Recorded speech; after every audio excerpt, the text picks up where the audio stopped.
El Señor esté con ustedes. Y con tu espíritu. Lectura del Santo Evangelio según San Lucas. Gloria a ti, Señor.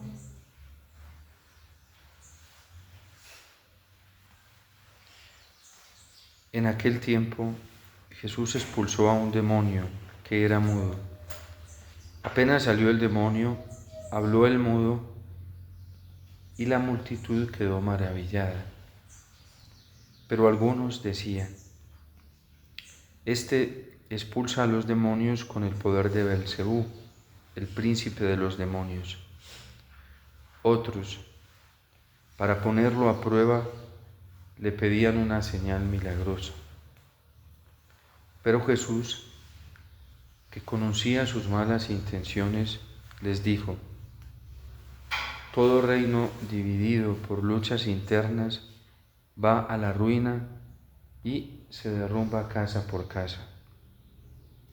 Si Satanás también está dividido contra sí mismo, ¿cómo mantendrá su reino? Ustedes dicen que yo arrojo a los demonios con el poder de Belcebú. Entonces, ¿con el poder de quién los arrojan los hijos de ustedes? Por eso ellos mismos serán sus jueces.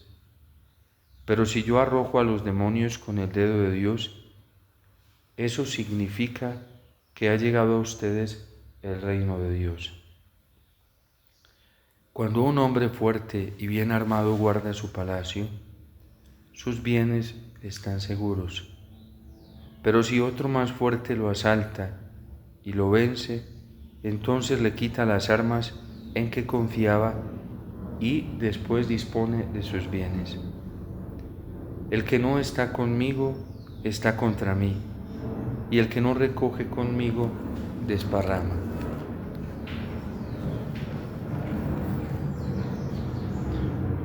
Palabra del Señor. Gloria a ti, Señor Jesús.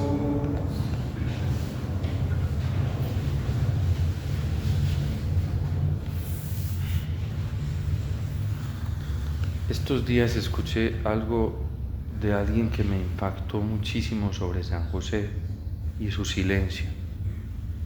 ¿Y en qué consistía el silencio de San José? Y ni siquiera ha sido una persona letrada en teología, en filosofía, que ha escrito grandes tratados de San José. Una cosa muy sencilla pero muy profunda.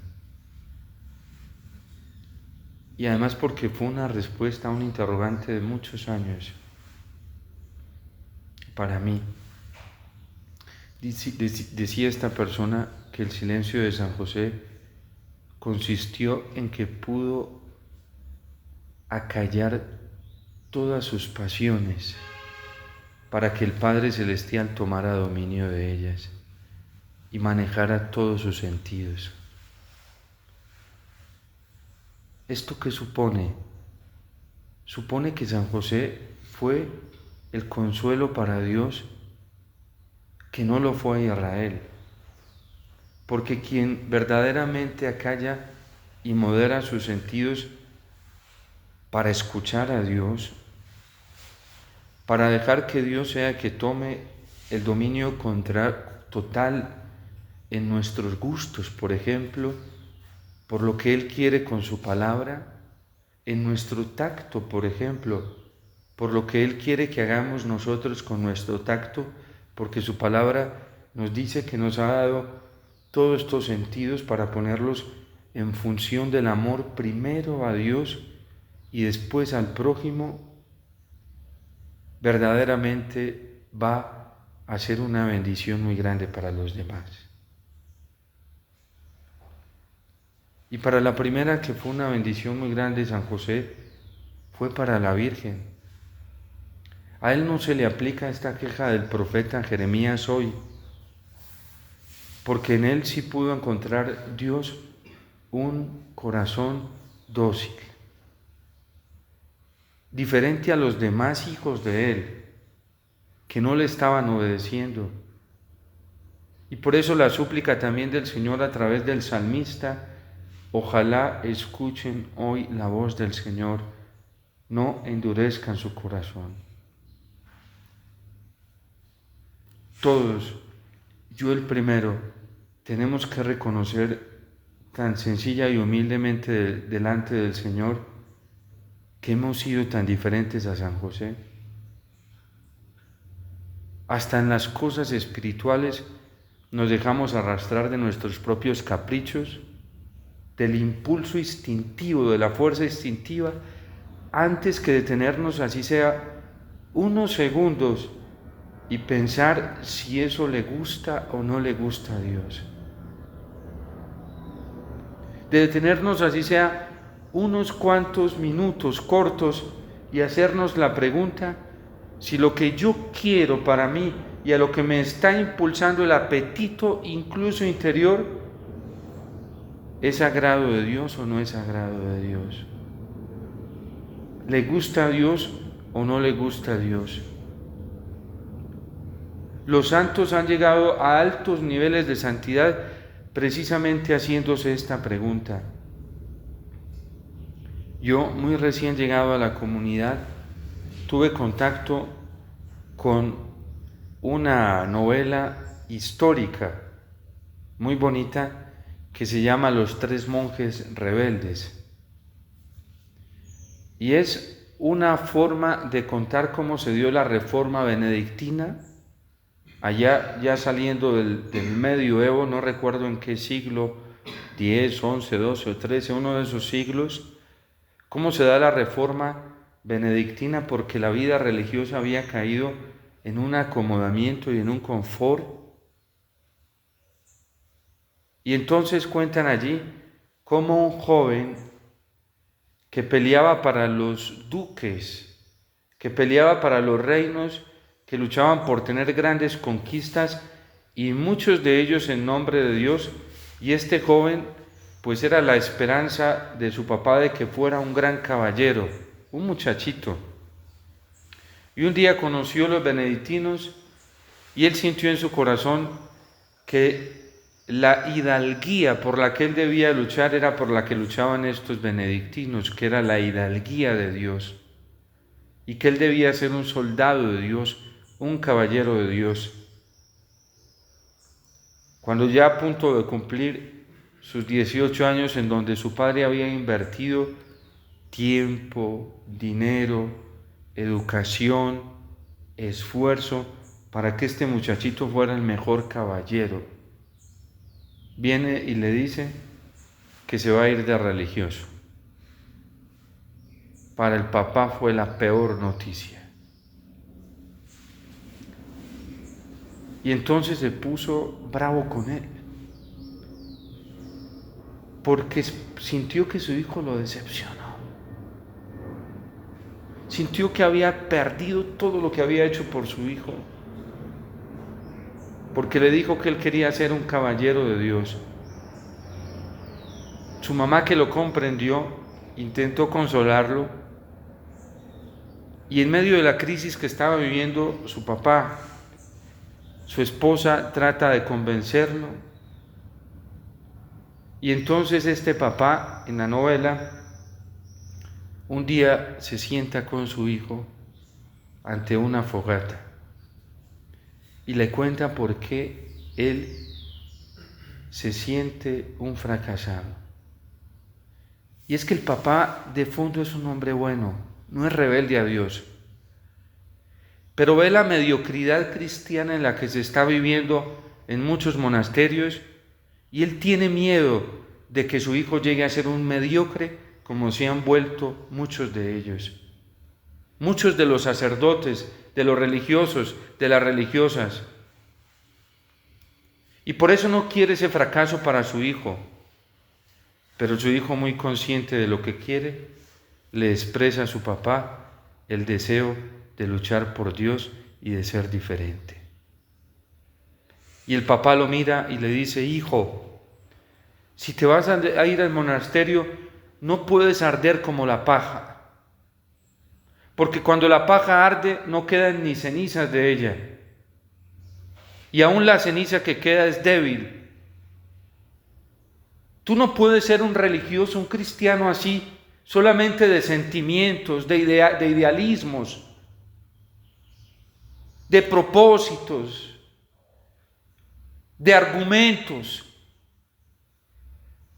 porque esos son los cristianos mediocres, solamente bla, bla, bla, y en el fondo de su corazón no quieren renunciar a sí mismos, no quieren morir a sí mismos, solo tienen apetencias desordenadas y hasta manipulan a Dios para satisfacer sus propios caprichos.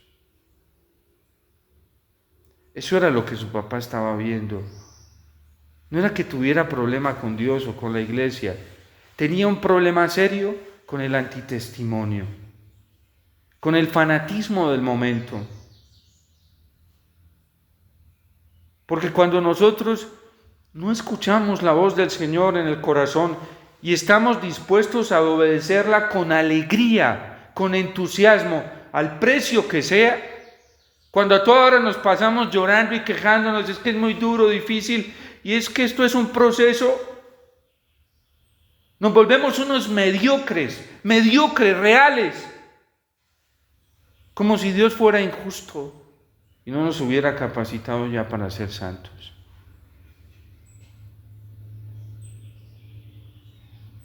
Y somos tan egoístas y tan ciegos que es que no me entiende.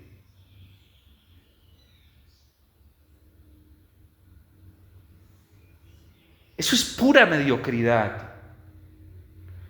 Eso es pura superficialidad.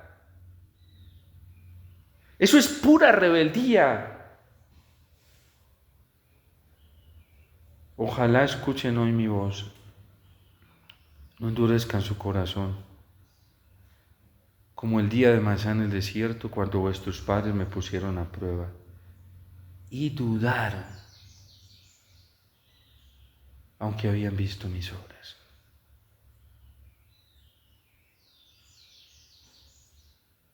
Nosotros no necesitamos ver más obras. Ya hemos visto demasiadas. Y querer ver más es tentar a Dios. Lo que está pasando en el Evangelio. La dureza es muy sutil. La rebeldía es muy sutil. Porque la rebeldía tiene unos argumentos que válgame Dios. Mejor no escucharlos porque lo resultan manipulando a uno. Y son argumentos en nombre de Dios.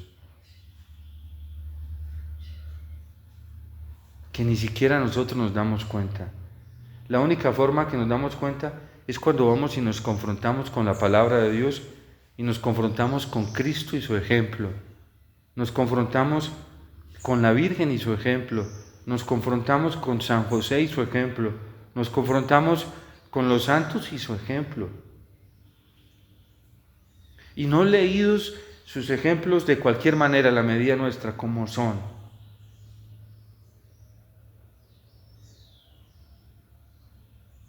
El demonio más espantoso que somete nuestra vida es la rebeldía. Por eso San José no se la admitía en ningún grado. Y todo lo solucionaba con Dios.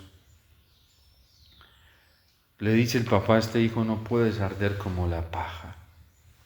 No puedes ser igual a lo que la mayoría es hoy. Tú tienes que ser como esos carbones. Y le mostró unos carbones grandes rojos que no se consumían. Tú tienes que arder para Dios. Y este joven comprendió que lo que tenía su papá no era un problema de rebeldía, sino un sentimiento en el corazón de fidelidad a Dios. Y a lo que tenía miedo era que su hijo se volviera un mediocre como los demás. y se fue para el monasterio. Y cuando llegó al monasterio, se le comenzó a levantar el tapete y se dio cuenta que la mayoría de los monjes eran mediocres. Y él tomó una resolución en su interior y dijo: yo no puedo ser como ellos. Y no se puso a pelear con ellos. Siempre se hacía una pregunta frente a la regla de San Benito, y cada que veía algo o cada que iba a realizar algo, él se hacía esta pregunta: ¿qué diría mi padre Benito de esto? ¿Qué haría mi padre Benito? Nosotros nos hacemos la pregunta más elevada: ¿qué dice Jesús de esto? ¿Qué haría Jesús en este caso?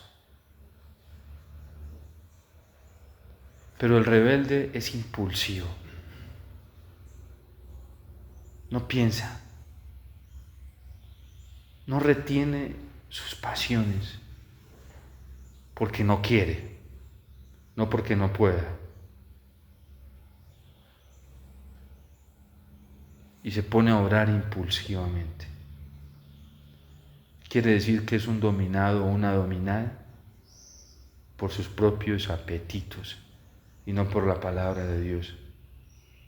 Porque quien no se toma tiempo para preguntarse, por respeto a Dios, por amor a Dios, por deferencia con Dios, a preguntarse qué quisiera Dios, qué le gustaría a Dios, es alguien que solamente se deja llevar de su propio capricho. Pero quien se hace esta pregunta se da cuenta que al final le queda paz en el corazón, que al final le queda gozo en el corazón, que al final le queda esperanza en el corazón, que al final le queda confianza por Dios en el corazón, que al final le queda el amor de Dios en el corazón. Y ese amor es el único que nos capacita para poder resistir tantas cosas. Pero cuando uno se deja llevar de los impulsos, en el corazón al final no termina quedando nada de esto. Cuando nos detenemos para escuchar a Dios, la perturbación nunca nos va a ganar. No tiene por qué habitar en nuestro corazón. La angustia no nos tiene por qué ganar, no tiene por qué habitar en nuestro corazón. La desesperación no nos tiene por qué ganar. Si Dios habita en nuestro corazón y Él es el que lo maneja todo. Cuando nos dejamos llevar de nosotros mismos, quedan todas esas cosas. San Pablo en la carta a los Gálatas dice que los frutos del Espíritu son paz, son gozo, son amor, son humildad, son castidad, son longanimidad, son benignidad. Y seguiríamos enumerando, no me acuerdo de los otros. La iglesia numera 12, San Pablo trae 9. Es mejor obedecerle al Señor.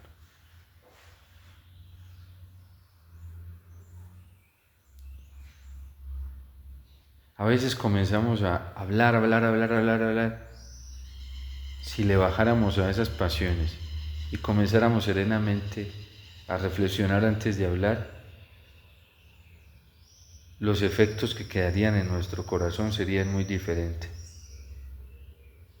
de cuando hacemos las cosas impulsivamente a cuando las hacemos según el Señor. Ojalá escuchen hoy mi voz, no endurezcan su corazón. Lo que estamos viviendo hoy es una rebeldía masiva de la humanidad hacia Dios, dentro de la iglesia a Dios. Y por eso la gente está cada vez más desesperada, angustiada, más depresiva, más enferma. La gente dice, ¿será que están tirando por ahí virus y todo eso? Hay que poner cuidado. ¿Sí? El peor virus, sí, es la desconfianza en el Señor. Es no escucharlo a Él. La cerrazón para escucharlo a Él. Que se enferma cualquiera, ¿sí? En cambio, el que escucha al Señor tiene paz, y la paz brota espontáneamente en todo su cuerpo, hasta que las enfermedades se sanan, hasta de un cáncer se puede sanar con toda la paz que da el Señor en el alma, hasta de un SIDA, de una tuberculosis, lo que sea. La mejor medicina para nosotros es la paz del Señor. Y esa nos la da Dios a través de Jesucristo en la Eucaristía. Nosotros necesitamos más. El Padre dice, en la cúspide más alta de la gloria de Dios, de la dicha, la plenitud de Dios en su amor, en su paz, en todo, la cúspide más alta que pudieron experimentar sobre todo 3 de los apóstoles, que fueron Pedro, Santiago y Juan, se dio en el monte Tabor, en la transfiguración. Es la visión más elevada de la gloria de Dios que ellos tienen. Tan feliz estaba San Pedro ahí que dice, ay, qué bueno es estar acá. Hagamos 3 chozas, una para Jesús, otra para Elías, otra para Moisés. Ni siquiera pensó en él. Es tanta la dicha que hay un olvido de sí mismo. Imagínense cómo será la felicidad del cielo, que hay un olvido pleno de sí mismo, ¿sí? Solo para pensar en los otros. Es la plenitud del amor, el amor cristiano. Y no cuesta, es una alegría, ¿sí? Como con la alegría que se dona a Cristo en la Eucaristía. Cristo en la Eucaristía, en la cruz, en la pasión, se dona con una plenitud, con una totalidad, sin reserva alguna. Y es la donación misma de Dios, de su amor. Y allí se escucha la voz del Padre que dice, este es mi Hijo amado, en quien yo me complazco, escúchenlo. ¿Y qué nos dice Jesús hoy? Desde la Eucaristía nos dice, vengan a mí todos los que están cansados, que están agobiados, que llevan pesadas cargas, que yo los aliviaré. Vengan a mí, que en mí encontrarán descanso para sus vidas.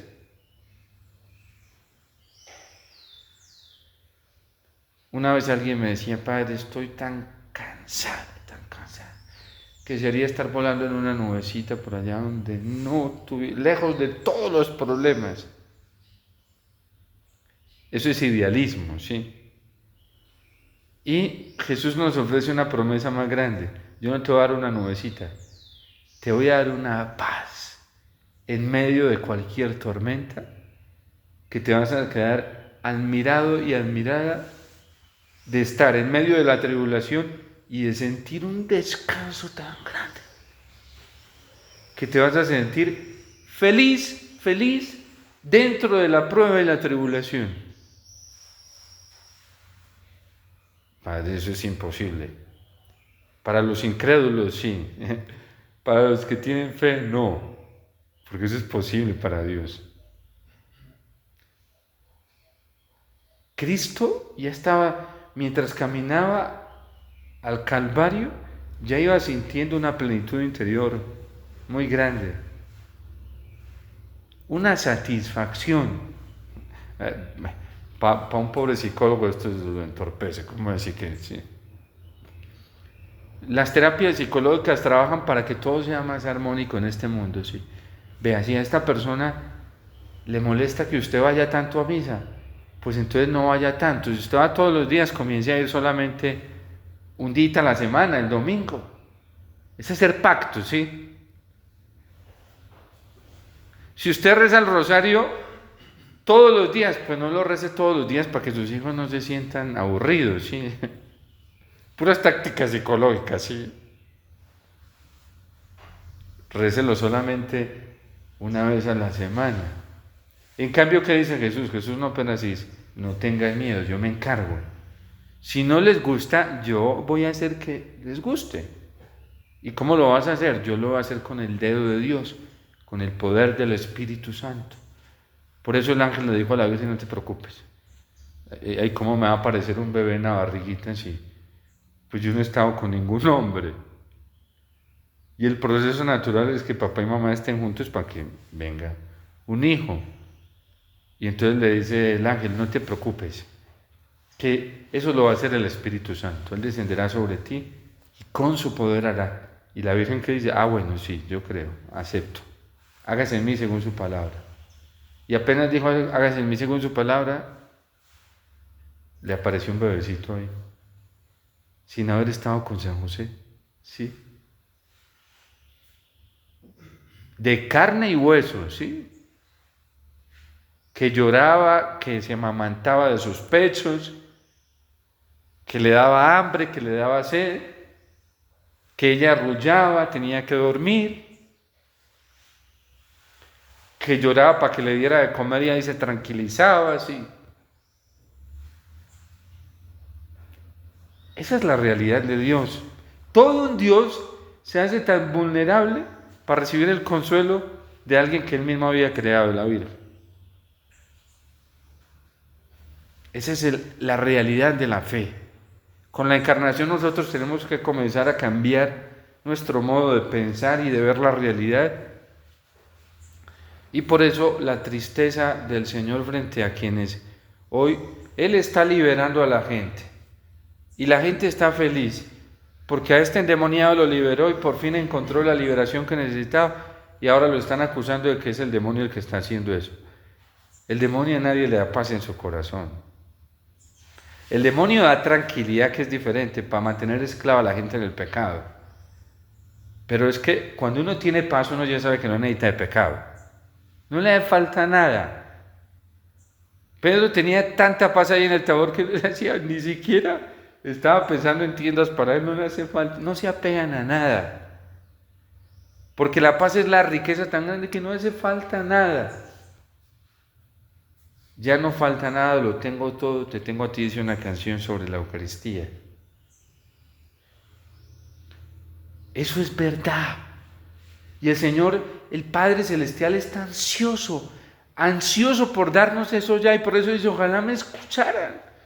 Si me escucharan y me obedecieran, todos serían felices. Yo me impresioné ahorita que vimos a Medjugorje, yo vi una cosa, veía una alegría espontánea en la gente. Y yo, ¿de dónde brota esta alegría? ¿Qué la han pasado haciendo? Han estado rezando, pues comían, bebían, pero rezando. Digo, pues bebían, tomaban agua, tomaban así.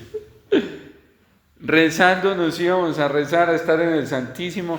3 horas nos íbamos para la parroquia, desde las 5 hasta las 8 de la noche, y yo los veía llegar a la comida y eran felices. Y yo, estos que les inyectaron, que están tan... se explotaban de la alegría, ¿sí? ¿Por qué? Porque habían estado 3 horas allá escuchando al Señor, 3 horas seguidas. Y al otro día nos volvíamos a encontrar a la mañana y felices.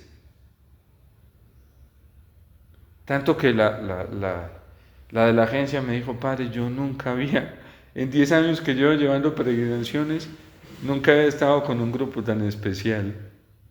¿Y quién era el especial? El Señor, que estaba haciendo algo especial en los corazones. ¿Quién era la especial? La Virgen, que estaba subiendo a un monte más de 2 horas y yo los veía rezando el Via Crucis en silencio.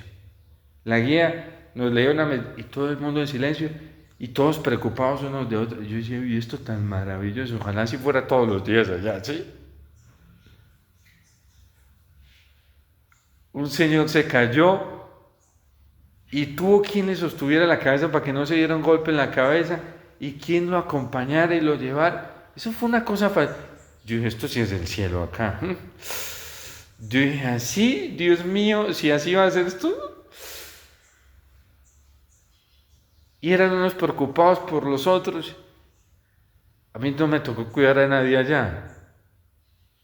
Todos lo hacían todos. Eso fue una cosa fascinante. Y yo veía ahí palpable la gracia del Señor. Ya llegamos después de la peregrinación y yo no sé cómo se estarán comportando en sus casas, ¿sí? Ojalá sea de la misma manera, ¿sí? Debe ser así, para que vivamos nuestro cielo acá en la tierra.